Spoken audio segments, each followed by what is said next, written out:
अस्सलाम वालेकुम, welcome to my channel. कैसे हैं आप लोग। आज की वीडियो में हम मैट्रिक्स रिप्रेजेंटेशन पढ़ेंगे ग्राफ्स की। कि हमने पिछले 2 लेक्चर्स में जो ग्राफ का कॉन्सेप्ट लिया है, उन्हीं ग्राफ्स और एजेस को अगर हमने मैट्रिक्स फॉर्म में लेकर जाना है तो उसके लिए क्या रिक्वायरमेंट्स होती हैं। लेकिन उससे पहले हमें देखना होगा मैट्रिक्स होता क्या है, कुछ हम उसकी प्रॉपर्टीज़ को डिस्कस करेंगे, उसके बाद फिर हम अपने ग्राफ्स के टॉपिक पे जाएंगे। ठीक है, सबसे पहले तो मैट्रिक्स क्या होता है इसकी डेफिनेशन देख लें। And M cross N matrix A over a set of S is rectangular array, यानी एक रेक्टेंगुलर एरे जैसे आप कंप्यूटर में लिखते हो ना। ठीक है, इस तरह से आपने एक एरे बना लेना होता है जिसके अंदर वैल्यू स्टोर करने के लिए ना यहाँ पे हमने जगह रखी होती है। अब उसमें हमने कुछ वैल्यूज़, कुछ नंबर्स जो है वो प्लेस करने हैं, और जो नंबर्स हैं वो हमेशा रोज़ और कॉलम्स की फॉर्म में लिखे जाते हैं। ठीक है, ये रोज़ होती हैं जो हॉरिजॉन्टल लाइंस हैं, और ये जो वर्टिकल हैं इन्हें हम क्या कहते हैं, कॉलम्स कहते हैं। ठीक है, और इसको अगर हमने कहना है कि इस मैट्रिक्स का ना एक होता है ऑर्डर, या हम उसे डायमेंशन कहते हैं। ठीक है, वो लिखने का तरीका ये होता है कि आप रोज़ लिखते हो, क्रॉस का साइन लगाते हो और फिर कॉलम्स लिखते हो। लेट्स से इसकी m रोज़ हैं और n कॉलम्स हैं, तो इसका जो ऑर्डर होगा वो क्या हो जाएगा, m क्रॉस n। ठीक है, तो m क्रॉस n से मुराद इसका ऑर्डर है। हमेशा रोज़ पहले और कॉलम्स बाद में आते हैं। जैसे इसमें देखो, अगर हमारे पास 3 रोज़ हैं और 3 कॉलम्स हैं तो 3/3 इसका ऑर्डर आ जाएगा। ठीक है, तो इस तरह से हम उसका ऑर्डर लिखते होते हैं। कभी भी आपने कॉलम पहले और रोज़ बाद में नहीं लिखनी। फॉर एग्जांपल एक 2/3 और 3/2, ये दोनों सेम चीज़ें नहीं है। इसका मतलब है 2 रोज़ है, इसका मतलब है 3 रोज़ है, क्योंकि पहले वाली जो चीज़ होती है ना वो हम रोज़ कंसिडर करते हैं। ठीक है, उसके बाद कहते हैं कि जी एक मैट्रिक्स है आपके पास इस तरह से, उसके अंदर एंट्रीज़ किस तरह से हम देते हैं। देखिए ये हमारे पास एंट्रीज़ है ना, 4 है, -2 है, 0 है। इनकी लोकेशन किस तरह से आपने बतानी है। फॉर एग्जांपल आपसे कहा जाए कि बताएं A11 क्या है। ठीक है, स्मॉल ए से मुराद है कि ये एंट्रीज़ की बात हो रही है। मैट्रिक्स का नाम हमेशा कैपिटल लेटर के साथ होता है। ठीक है, अब इसकी एंट्रीज़ में से 1 का मतलब है कि फर्स्ट रो और फर्स्ट कॉलम के अंदर देखो क्या पड़ा हुआ है। तो ये फर्स्ट रो है और इसका ये फर्स्ट कॉलम है, तो यहाँ पे क्या पड़ा हुआ है, 4। तो A11 की वैल्यू आ जाएगी 4। ठीक है, अगर वो कहते हैं A13 देखें क्या है, यानी फर्स्ट रो, मैंने आपको बताया पहले रो होती है फिर कॉलम होता है। फर्स्ट रो के अंदर थर्ड कॉलम में देखो, ये फर्स्ट रो है और इसका ये तीसरा कॉलम बन रहा है ना, तो फर्स्ट रो के थर्ड कॉलम में क्या पड़ा हुआ है, 0 पड़ा हुआ है, तो यहाँ पे इसकी वैल्यू 0 आ जाएगी। इसी तरह से अगर वो कहते हैं कि A22 क्या है, यानी सेकंड रो के सेकंड कॉलम, ये सेकंड रो है और ये इसका सेकंड कॉलम है, तो सेकंड रो के सेकंड कॉलम में क्या है, -3 है, तो इसकी वैल्यू -3 हो जाएगी। या अगर आपसे वो कहते हैं लेट्स से 9 की लोकेशन बताएं, 9 की लोकेशन क्या है, तो देखिए 9 जो है वो सेकंड रो में पड़ा हुआ है ना, और फोर्थ कॉलम में पड़ा हुआ है, तो second row fourth column. A24 इसका एड्रेस कह लो, इसकी लोकेशन कह लो, इसकी पोजीशन कह लें, वो है। ठीक है, उसके बाद है जी स्क्वायर मैट्रिक्स क्या होता है। स्क्वायर मैट्रिक्स एक ऐसा मैट्रिक्स है जिसमें जितनी रोज़ हैं उतने ही कॉलम्स होते हैं। ठीक है, रोज़ और कॉलम्स की जो तादाद है वो सेम है। जैसे ये वाला मैट्रिक्स है, इसके अंदर रोज़ तो 3 है लेकिन कॉलम्स है 1 2 3 4, तो ये स्क्वायर मैट्रिक्स नहीं है। ठीक है, लेकिन मैंने आपके सामने ऊपर जो लिखा था यहाँ पे, उसके अंदर 3 रोज़ थी और 3 ही कॉलम्स थे, यानी जिसका ऑर्डर इस तरह से हम लिखते हैं, रोज़ और कॉलम सेम हो तो स्क्वायर मैट्रिक्स कहलाता है। और अगर रोज़ और कॉलम सेम नहीं हैं, जैसे ये, इसका ऑर्डर क्या है, 3/4 है, यानी 3 रोज़ हैं और 4 कॉलम्स हैं।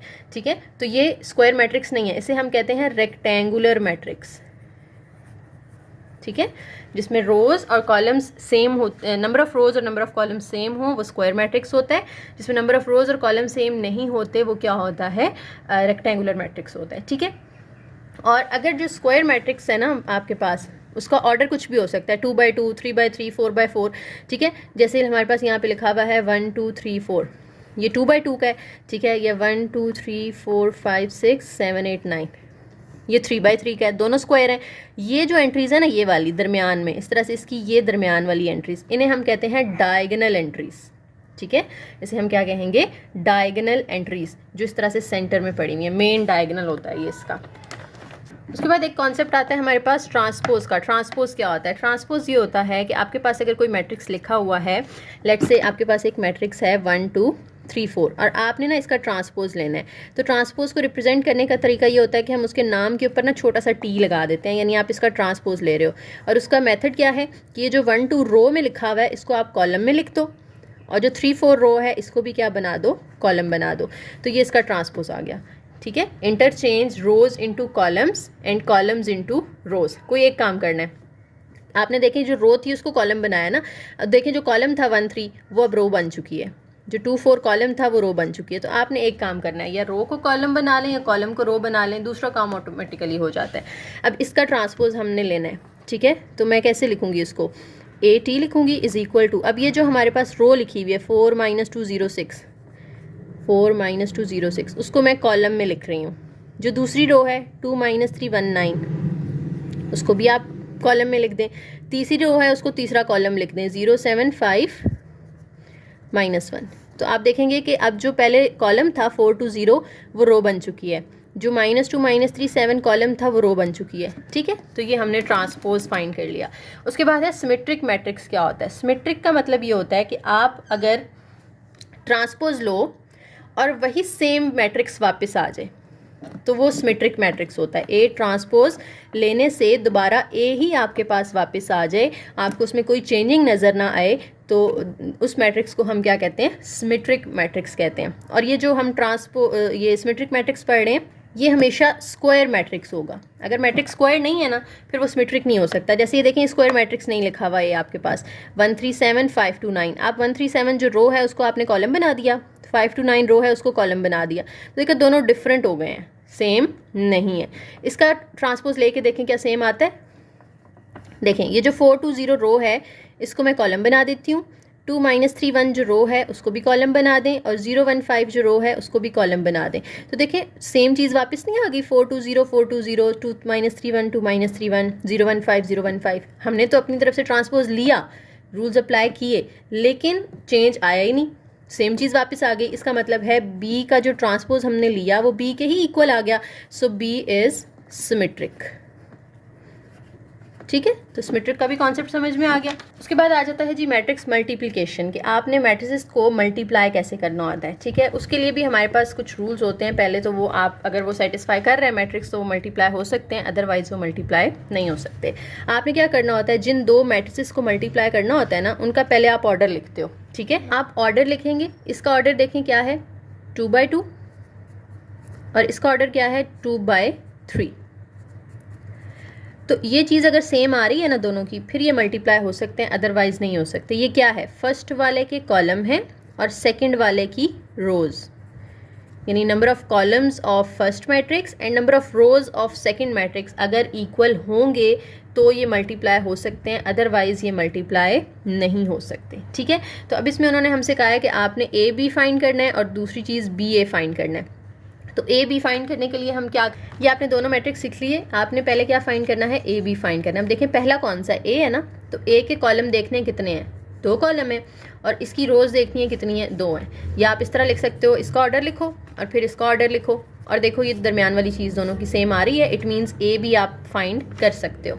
दूसरी चीज़ हमने फाइंड करनी है बी ए, यानी अब पहले बी का ऑर्डर लिखना है आपने। तो बी का ऑर्डर क्या है 2/3, फिर ए का ऑर्डर लिखना है, तो ए का ऑर्डर है 2/2। तो देखें ये सेम तो नहीं आए, इसके कॉलम्स 3 हैं, इसकी रोज़ 2 हैं, इसका मतलब है बी ए फाइंड करना पॉसिबल नहीं है। तो आप लिख देंगे as number of columns of B are not equal to number of rows of A, so B A is not possible. लेकिन ए बी पॉसिबल है, ए बी हम फाइंड कर लेते हैं। अब करते कैसे हैं, आप ए लिखेंगे इंटू बी लिख देंगे, ठीक है। ध्यान से ज़रा समझना है कैसे इनको मल्टीप्लाई करते हैं हम। देखें जो फर्स्ट रो है ना इसको आपने पहले फर्स्ट कॉलम से मल्टीप्लाई करना है, ठीक है। फर्स्ट रो को फर्स्ट कॉलम से मल्टीप्लाई करना है, 1 2 के साथ होगा और 3 3 के साथ होगा, दरमियान में हम प्लस लगाएंगे, ठीक है। 1 2s are 2, दरमियान में लगेगा प्लस 3 3s are 9। अब फर्स्ट रो को फर्स्ट कॉलम से कर लिया, अब फर्स्ट रो को हमने सेकेंड कॉलम से करना है, ठीक है। फर्स्ट रो को सेकंड कॉलम से 1 0 से 3 2 से 1 0 0 प्लस लगा के दरमियान में फिर 3 2s are -6। और देखिए फर्स्ट रो को सेकंड कॉलम से कर रहे थे तो आंसर भी फर्स्ट रो के सेकंड कॉलम में लिखेंगे आप। अब आपने फर्स्ट रो को थर्ड कॉलम से करना है तो आंसर भी फर्स्ट रो के थर्ड कॉलम में आएगा, ठीक है। फर्स्ट रो को थर्ड कॉलम से करें, 1 को 4 से, दरमियान में प्लस लगा के 3 6 are 18। जब हमने फर्स्ट रो को तीनों कॉलम्स के साथ कर लिया, अब हमने सेकंड रो को करना है, ठीक है। सेकंड रो को इसी तरह से हम पहले फर्स्ट कॉलम से करेंगे, फिर सेकंड कॉलम से और फिर थर्ड कॉलम से। तो सेकंड रो को फर्स्ट कॉलम से कर लें तो आंसर भी सेकंड रो के फर्स्ट कॉलम के अंदर लिखा जाएगा। अंडरस्टैंड, 2 2s are 4, दरमियान में लगेगा प्लस, 1 3 ज़ार -3, ठीक है, क्योंकि ये -1 है।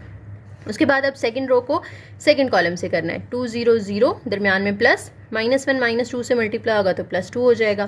फिर इसको अब हमने थर्ड कॉलम से करना है, 2 4 ज़ार -8, दरमियान में प्लस, 6 1 ज़ार -6 आ जाएगा, ठीक है। अब इसको सिंप्लीफाई कर लें, 9 + 2 11, 0 -6 -6, -4 + 18 करेंगे तो 14 आ जाएगा, और 4 -3 करें 1, 0 + 2 और इनको करें तो -14। ये आंसर आ गया आपका दोनों को मल्टीप्लाई करके। कहते हैं find A × A transpose and A transpose × A where A is given. तो आप देखें आपको A को किससे मल्टीप्लाई करना है, A ट्रांसपोज से करना है ना, तो हम पहले A लिख लेते हैं, फिर उसका ट्रांसपोज निकालते हैं, फिर मल्टीप्लाई करेंगे। A है 1 3 2 -1 0 4, ठीक है, A लिख लिया। अब A ट्रांसपोज निकाल लें। ट्रांसपोज कैसे निकलेगा, जो रो है उसको कॉलम बना दें, इस रो को भी कॉलम बना दें, ठीक है। अब हमने क्या क्या फाइंड करना है, A × A ट्रांसपोज फाइंड करना है, यानी A × A ट्रांसपोज। तो पहले A लिखेंगे फिर A ट्रांसपोज। अच्छा, पहले चेक करेंगे कि मल्टीप्लाई हो भी सकते हैं कि नहीं हो सकते। तो पहले A है ना, तो A का ऑर्डर लिख लें, क्या है 2/3, और A ट्रांसपोज का क्या है 3/2। तो ये चीज़ सेम आ रही है, इसका मतलब है ये दोनों मल्टीप्लाई हो सकते हैं, ठीक है। ऑर्डर लिख के ये चीज़ सेम थी, इसलिए ये दोनों मल्टीप्लाई हो सकते हैं। अब इनकी हम वैल्यूज़ लिख लेते हैं, 1 2 0 3 -1 4, 1 2 0 3 -1 4। अब मल्टीप्लाई करना कैसे है दोबारा से समझ लें। फर्स्ट रो को पहले फर्स्ट कॉलम से, 1 1 के साथ होगा, 2 2 के साथ होगा, 0 0 के साथ होगा। तो 1 1 ज़ार 1, दरमियान में लगेगा प्लस, 2 2 ज़ार 4, फिर लगेगा प्लस, 0 0 ज़ार 0। फर्स्ट रो को फर्स्ट कॉलम से कर लिया। अब फर्स्ट रो को ही सेकंड कॉलम से करेंगे, तो आंसर भी फर्स्ट रो के इधर सेकंड कॉलम में लिखा जाएगा। 1 3 ज़ार 3 + 2 1 ज़ार -2 और 4 0 0। फर्स्ट रो को दोनों कॉलम से कर लिया। अब सेकंड रो को पहले फर्स्ट कॉलम से और फिर सेकंड रो को सेकंड कॉलम से, आंसर भी फिर सेकंड रो में लिखे जाएंगे। 3 1 ज़ार 3 + 2 1 ज़ार -2 और 4 0 0। फिर 3 3 ज़ार 9, 1 1 ज़ार 1, 4 4 ज़ार 16, ठीक है। सिंप्लीफाई करें तो आंसर आ जाएगा ये 5, 3 -2 1, 3 -2 1 और 16 और 10 26, ये आंसर आ गया। अब दूसरी चीज़ आपने जो है वो क्या फाइंड करनी है, A ट्रांसपोज × A। पहले A ट्रांसपोज की वैल्यू आएगी, फिर A की वैल्यू आएगी। तो A ट्रांसपोज का पहले ऑर्डर लिखें, क्या है 3/2 है, A का ऑर्डर क्या है 2/3 है। तो दोनों सेम आ रहे हैं दरमियान वाली चीज़, यानी ये भी मल्टीप्लाई हो सकते हैं। अब ये आपने खुद करना है, ठीक है।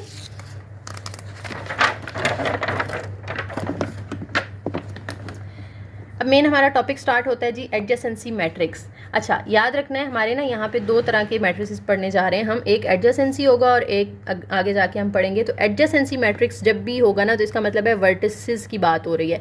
रोज में भी वर्टेक्स आएगा और कॉलम्स में भी वर्टेक्स आएगा, ठीक है। एजेस हम इसके अंदर नहीं लिखते, सिर्फ वर्टिसेस लिखे जाते हैं, ठीक है। तो डेफिनेशन इसकी आपने पढ़ लेनी है। इसमें हम क्या करते हैं, 1 लिखते हैं अगर एज है और 0 लिखते हैं अगर नहीं है। वो कैसे, मैं अभी आपको एग्जांपल करवाती हूँ ना, फिर ये क्लियर होगा आपको। देखें, एक ग्राफ दिया हुआ है, ये ग्राफ है, ठीक है। आपने क्या करना है, देखना है इसके अंदर कितने वर्टिसेस हैं।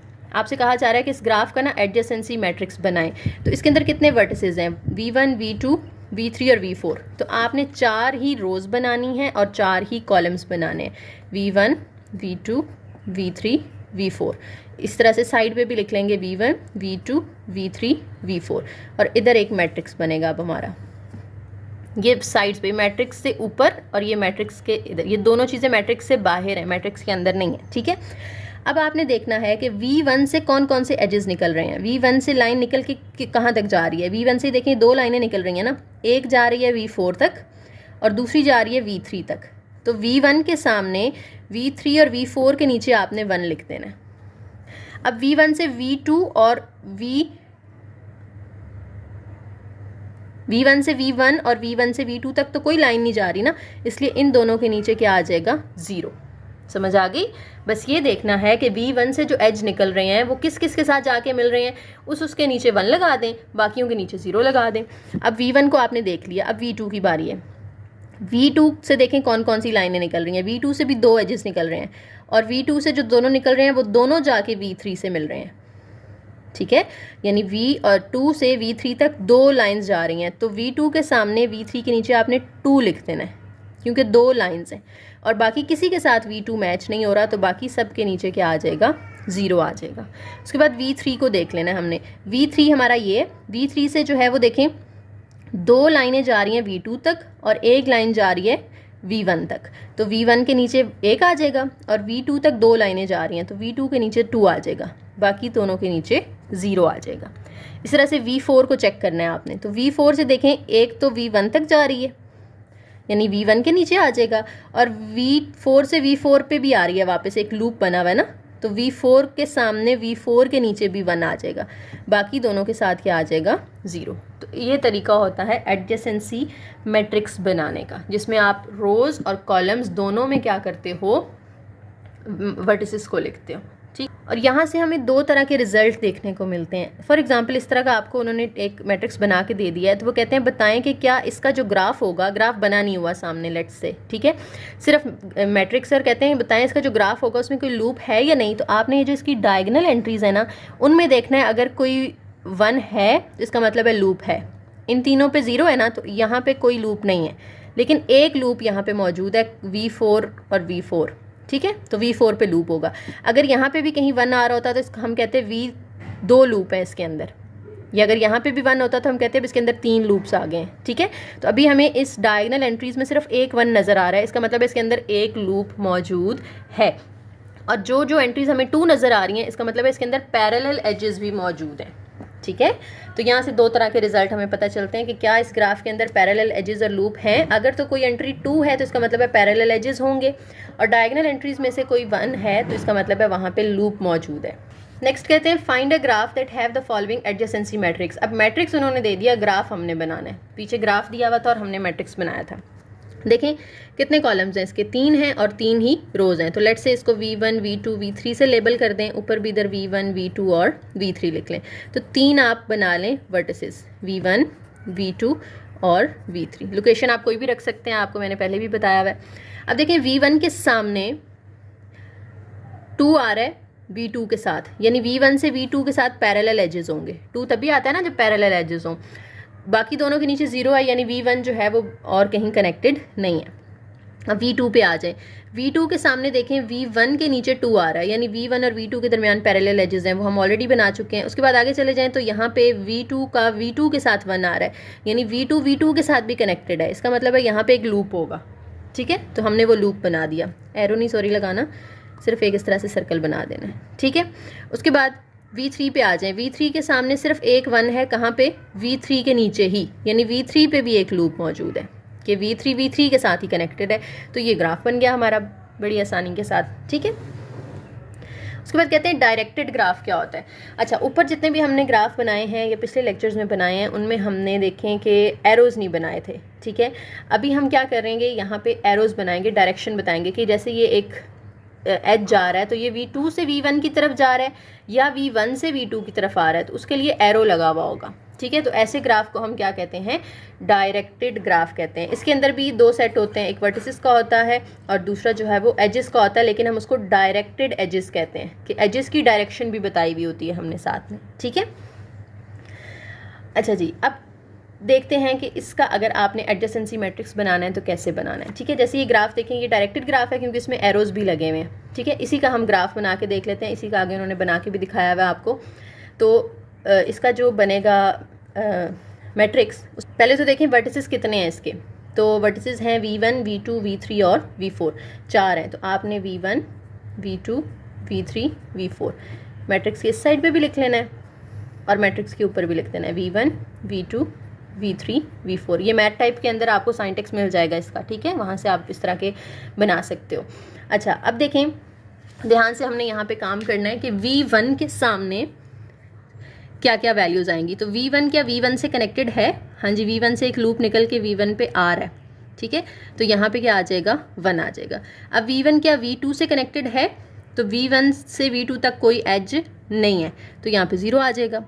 अब V1 का V3 के साथ कोई कनेक्शन है, तो V1 देखें, V1 से एक एरो निकल के V3 तक आ रहा है और इसकी डायरेक्शन हमने देखनी है, ठीक है।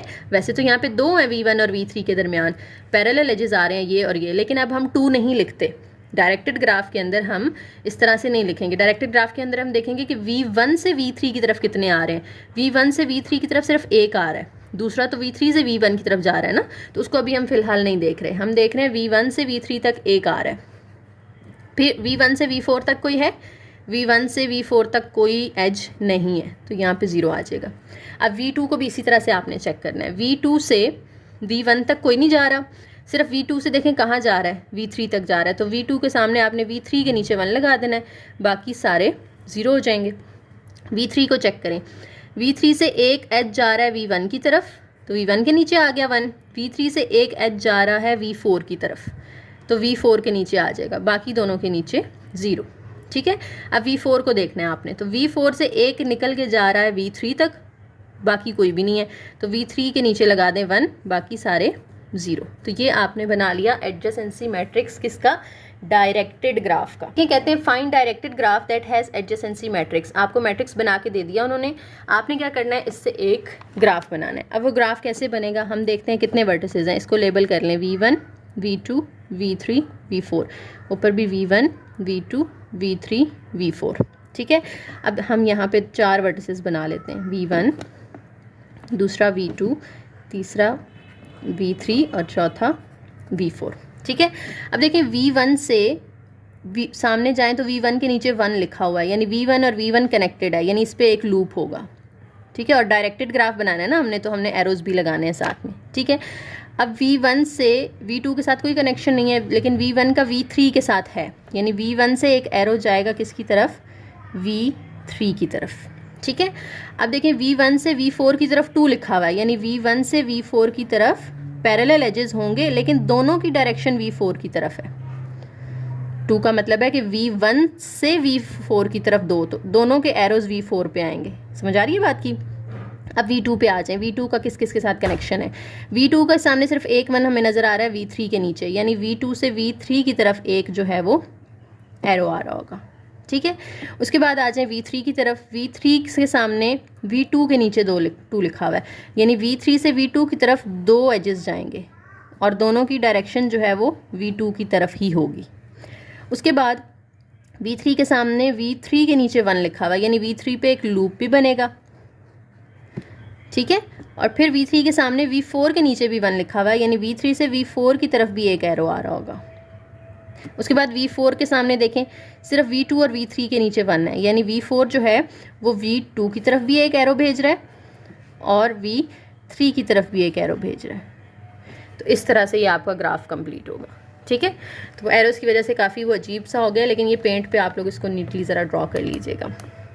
उसके बाद एक थ्योरम है, कहते हैं कि अगर आपके पास एक ग्राफ है और उसके वर्टिसेस हैं, उसका एक एडजेसेंसी मैट्रिक्स भी है, अगर आपने number of walks of length n देखनी है, कि आप इस तरह से ग्राफ बनाते हो और आप ग्राफ के अंदर देखना चाहते हो कि वॉक की लेंथ आपको दी गई है, फॉर एग्जांपल लेंथ 2 की वॉक फाइंड करें, लेंथ 3 की वॉक फाइंड करें, तो वो फाइंड करने के लिए आप क्या करेंगे, a पावर n फाइंड करेंगे।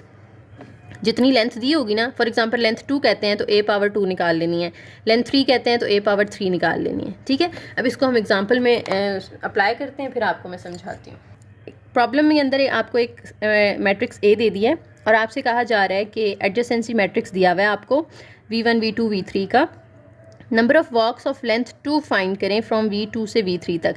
लेंथ 2 का मतलब है कि आपने a पावर 2 निकालनी है। a पावर 2 का मतलब है कि a को a से ही मल्टीप्लाई कर देंगे तो a स्क्वायर आ जाएगा ना, यानी 1 1 2 1 0 1 2 1 0, इस तरह से 1 1 2 1 0 1 2 1 0, दोनों को मल्टीप्लाई करेंगे। मल्टीप्लाई आप लोग खुद कर लीजिएगा, मैं आप लोगों को अब दोबारा नहीं करके दिखाऊंगी क्योंकि हमने पीछे कर लिया हुआ है ना। ठीक है, तो अभी आप सिर्फ इसका आंसर देख लेंगे क्या आएगा, वो हम डायरेक्ट यहाँ पे लिख लेते हैं। जी 6 3 3 3 2 2 3 2 5, ये दोनों को मल्टीप्लाई करके आ गया a स्क्वायर। अब देखिए उन्होंने कहा था कि लेंथ 2 की करनी है तो हमने a पावर 2 तो निकाल ली। अब नंबर ऑफ़ वॉक्स फाइंड करनी है, कहाँ से कहाँ तक, V2 से V3 तक। अच्छा, आपको पता है ये V1 V2 V3 होता है, ये भी V1 V2 V3 होता है। V2 से V3 तक, यानी V2 के सामने V3 के नीचे देखें क्या है, 2 है ना, यानी हमारी जो नंबर ऑफ वॉक्स होंगी, number of walks from V2 to V3 वो कितनी है, 2 है। 2 वॉक्स बन सकती हैं, ठीक है। वो कौन कौन सी होती हैं ये भी मैं अभी आपको बताती हूँ। उसके बाद कहते हैं कि बी पार्ट के अंदर number of walks of length 3, length 3 का मतलब है आपने एक पावर 3 निकालनी है, एक क्यूब निकालना है। उसमें आप क्या करोगे, आप ये करोगे कि ए स्क्वायर को ए से मल्टीप्लाई कर दोगे तो ए क्यूब आ जाएगा ना। ए स्क्वायर ऊपर निकाला है हमने 633, 322, 325, और आपने अब ए स्क्वायर को किससे मल्टीप्लाई करना है, ए से करना है, तो ए की वैल्यू हमें पहले दी हुई है, वो लिख लें, दोनों को आप मल्टीप्लाई कर लें तो आपके पास आंसर आ जाएगा। ये हमने आंसर लिख लिया, ठीक है। अब ये लेंथ 3 की वॉक कहाँ से कहाँ तक लेनी थी आपने, V1 से V3 की तरफ जाते हुए देखना था ना कि कितनी वॉक्स बनती हैं, ठीक है। तो V1 से V3 यानी V1, V2, V3 आप लेबल कर लें पहले। तो V1 से V3 यानी V1 के सामने देखें V3 के नीचे क्या लिखा हुआ है, 15। तो नंबर ऑफ़ वॉक्स जो हैं वो हमने निकाल ली कितनी, 15। इस तरह से आप नंबर ऑफ़ वॉक्स किसी भी लेंथ की फाइंड कर सकते हो, ठीक है। क्या मेथड है, जितनी लेंथ कही हुई होगी ए की उतनी पावर निकाल लेनी है आपने, और फिर वर्टिसेस देखने हैं कहाँ से कहाँ तक, तो उसके सामने और V3 के नीचे आपने देख लेना है जो भी वैल्यू लिखी हुई होगी वो उसकी नंबर ऑफ़ वॉक्स होंगी। उसके बाद कहते हैं draw graph G and find the walks by visual inspection for A, यानी जो पार्ट ए है उसके लिए पहले तो आप ग्राफ ड्रॉ करें, इसका ए का जी ड्रॉ करें, और फिर ये जो आपने ऊपर नंबर ऑफ वॉक्स निकाली है ना लेंथ 2 की, हमने कहा है 2 वॉक्स बनती हैं, वो दोनों वॉक्स भी आपने लिख के दिखानी है कि कौन कौन सी बनती हैं, ठीक है। तो पहले तो हम इसका एडजेसेंसी मैट्रिक्स का जो है वो ग्राफ ड्रॉ कर लेते हैं। अच्छा देखें ए हमने सामने लिख लिया है, अब हमने देखना है कि इसके अंदर कितने वर्टिसेस हैं, V1, V2, V3, यहाँ पे भी V1, V2 और V3, 3 वर्टिसेस हैं। तो हम यहाँ पे बना लेते हैं एक V1, दूसरा V2 और तीसरा V3, ठीक है। अब देखें V1 के सामने V1 के नीचे 1 है, यानी यहाँ पे एक लूप होगा, ठीक हो गया। और ये उन्होंने ये नहीं कहा कि डायरेक्टेड ग्राफ बनाना है, इसलिए हम एरोज़ नहीं दे रहे, बस वैसे ही लिख रहे हैं। उसके बाद कहते हैं कि V1 के सामने V2 के नीचे भी 1 लिखा हुआ है, यानी V1 से V2 तक भी एक एज जाएगा, और V1 से V3 तक 2 एजेस जा रहे हैं, तो इसका मतलब है कि वो पैरेलल एजेस होंगे, ठीक है। ये V3 तक हमने बना दिए। अब V2 के सामने V1 के नीचे यानी V2 से V1 तक एक एज है, तो वो हम एक पहले ड्रॉ कर चुके हैं, ठीक है। अगर तो डायरेक्टेड ग्राफ होता ना तो फिर हम एक इधर एरो लगाया होता, फिर इधर से एक और बनता, अब लेकिन ये डायरेक्टेड नहीं है, ये सिंपल एक ग्राफ है, तो इसलिए हमने एक जो पहले बना लिया उसको दोबारा नहीं बनाना। और V2 के सामने यहाँ तो 0 है, यहाँ 1 है, V3 के नीचे यानी V2 से V3 तक भी एक जो है वो एज आ रहा होगा, ठीक है। उसके बाद V3 को चेक कर लें, V3 के सामने V1 के नीचे यानी V3 और V1 के दरमियान 2 हैं, तो वो हम 2 ऑलरेडी बना चुके हैं। V3 और V2 के दरमियान एक है, वो भी हम एक ऑलरेडी बना चुके हैं, ठीक है। अब इनको हम नाम दे देते हैं एजेस को भी, V1 पे जो है उसको E1 कह दें, V2 तक जो जा रहा है वो E2 कह दें, ठीक है। और फिर V1 से ये जो निकल रहा है इसको E3 कह दें, इसको आप E4 कह दें, और इस वाले को हम E5 कह देते हैं। अब हमने लेंथ 2 की जो 2 नंबर ऑफ़ वॉक्स निकाली थी ना, वो दोनों हमने यहाँ पे नंबर ऑफ जो वॉक्स हैं उनको भी बता देना है कि कौन कौन सी हैं। कौन सी थी, पार्ट ए के अंदर उन्होंने पूछा है ना हमने, हाँ जी, पार्ट ए के अंदर उन्होंने, पार्ट ए के अंदर हमें नंबर ऑफ़ वॉक्स कहा था of length 2 from V2 to V3, लेकिन लेंथ उनकी 2 है। लेंथ 2 का मतलब है कि 2 एजेस रास्ते में आने चाहिए। वैसे तो आप V2 से V3 की तरफ इधर से डायरेक्ट भी आ सकते हो, लेकिन फिर तो एक एज आ रहा है दरमियान में, तो ये तो लेंथ 1 हो गई, हमने लेंथ 2 की निकालनी है, तो हमें थोड़ा घूम के आना पड़ेगा। हम V2 से कहाँ तक जाते हैं, V1 तक जाते हैं, V1 से फिर हम E3 से होते हुए V3 तक आ रहे हैं, तो 2 लेंथ्स हो गई ना, क्योंकि 2 एजेस आ गए रास्ते में, E2 भी आ गया और E3 भी आ गया, ठीक है। तो एक वॉक हमारी ये बन गई। V2 से E2 पे चलते हुए हम कहाँ तक जा रहे हैं, V1 तक, ठीक है। फिर V1 से E3 पे चलते हुए हम कहाँ तक जा रहे हैं, V3 तक, ठीक है। तो 2 एजेस बीच में आ गए, इसका मतलब है इसकी लेंथ 2 हो गई, V2 से V3 पे आ गए हम। इसी तरह से एक और वॉक भी बतानी है हमने इसी तरह से। तो देखें V2 से E2 के थ्रू चलते हुए हम V1 तक आए, और अब हम E3 से नहीं जाते, अब हम E4 से चले जाते हैं, तो वॉक डिफरेंट हो गई ना, तो हम ये दूसरे नंबर के अंदर लिख लेंगे, यानी V2 से हम V1 तक आए हैं, किसके थ्रू, E2 के थ्रू। फिर V1 से हम V3 तक जा रहे हैं, किसके थ्रू, E4 के थ्रू। इसमें भी 2 एजेस आ गए, तो लेंथ 2 हो गई, और V2 से हम V3 तक भी पहुंच गए। तो ये 2 वॉक्स हमने जो है वो यहाँ पे बता दी, ठीक है। उसके बाद एक और टॉपिक है लास्ट हमारा, कहते हैं इंसिडेंस मैट्रिक्स। पीछे हम पढ़ रहे थे एडजेसेंसी मैट्रिक्स। एडजेसेंसी मैट्रिक्स के अंदर मैंने बताया था कि हम रोज और कॉलम दोनों में वर्टिसेस लेते हैं, लेकिन इंसिडेंस मैट्रिक्स के अंदर हम ऊपर एजेस लेते हैं E1 E2 E3 और साइड पे वर्टिसेस लेते हैं V1 V2 V3 इस तरह करके। समझ आ गई? ठीक है। और ये सॉरी E जो है ये मैट्रिक्स से बाहर होगा, मैट्रिक्स के ऊपर एक हमने बना लेनी होती है रो। समझ आ गई? तो इंसिडेंस मैट्रिक्स क्या है? जो वर्टिसेस और एजेस के दरमियान में बनता है। लेकिन एडजेसेंसी मैट्रिक्स क्या है? जो वर्टिसेस और वर्टिसेस के दरमियान में बनता है। ठीक है। तो इसमें भी हमने 1 लिखना होता है अगर वहाँ पे वो कनेक्टेड हैं, और 0 लिखना है अगर वो कनेक्टेड नहीं है। फॉर एग्जांपल यहाँ पे एक उन्होंने हमें ग्राफ दे दिया है, कहते हैं इसका इंसिडेंस मैट्रिक्स बनाएं। अगर वो कहते हैं इसका एडजेसेंस मैट्रिक्स बनाएं तो फिर हमने V और V लिखने थे। अभी वो कह रहे हैं इसका इंसिडेंस मैट्रिक्स बनाएं, तो ऊपर ईज और नीचे V लिखेंगे।